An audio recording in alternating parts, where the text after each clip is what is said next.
tonight guys, I will make Sri Lankan Pittu, which is made from rice flour and grated coconut. So usually they have the Pittu during breakfast, but nowadays you can have it also during lunch and dinner.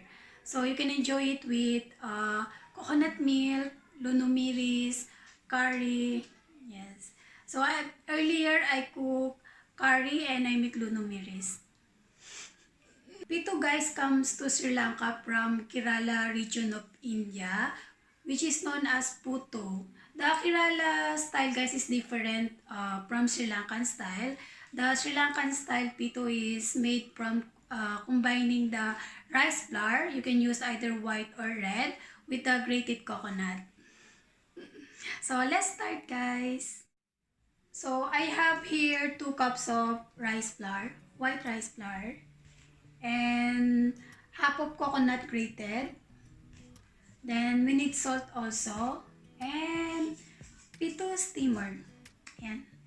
Pittu steamer or Pittu maker. So let's start guys.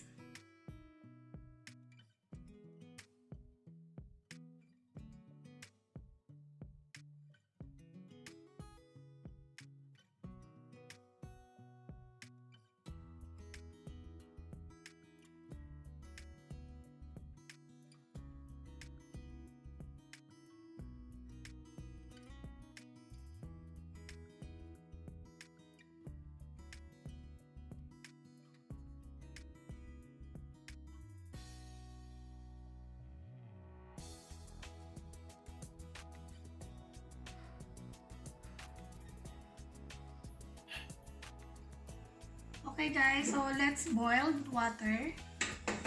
So you can boil this one also while you are preparing the Pittu.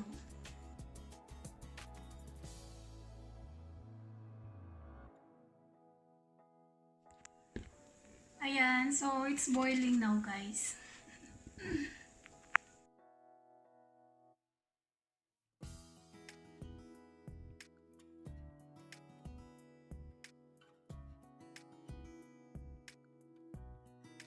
So around 5 to 6 minutes guys, it will be cooked. Smoke comes out in the hole of the cover.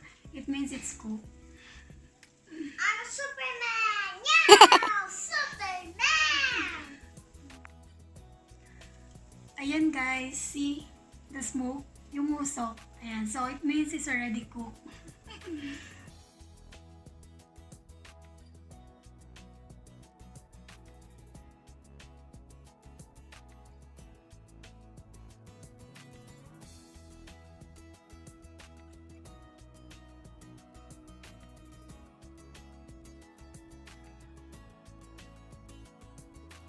Here's the first one.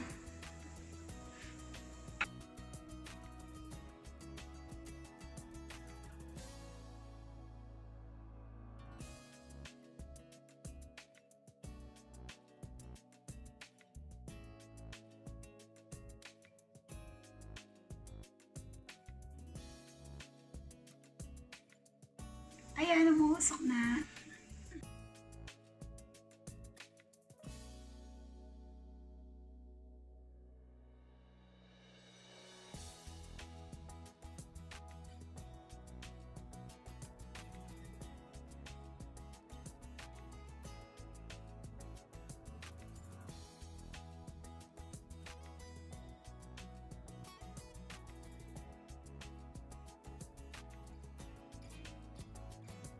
Thank you for always watching.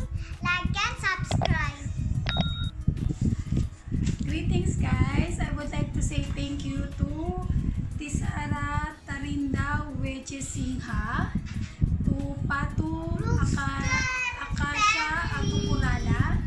Thank you to Harry SB, to Sis Roslyn, to Sis Rose Alvarez ng Philippines. Hi Sis Rose. To Sis Mitch Venus and Irene Rangas ng Philippines, to Makmak, the Unit Villarias. Hi to Isa Channel, Purple Girl ng Singapore. Hi to Sam James, to Jude ng US, to Oscar Rasit ng Canada, to Francis Taldi Pereira ng Australia, Hi to Mohana ng Kuwait, to Prizel Ann, April Jen Bariga, to Samara Sinsuat, to Wasanta Warakuda ng Japan. Hi to Sis Karen Chen ng Dubai. Hi to Khadija Rakman ng Philippines.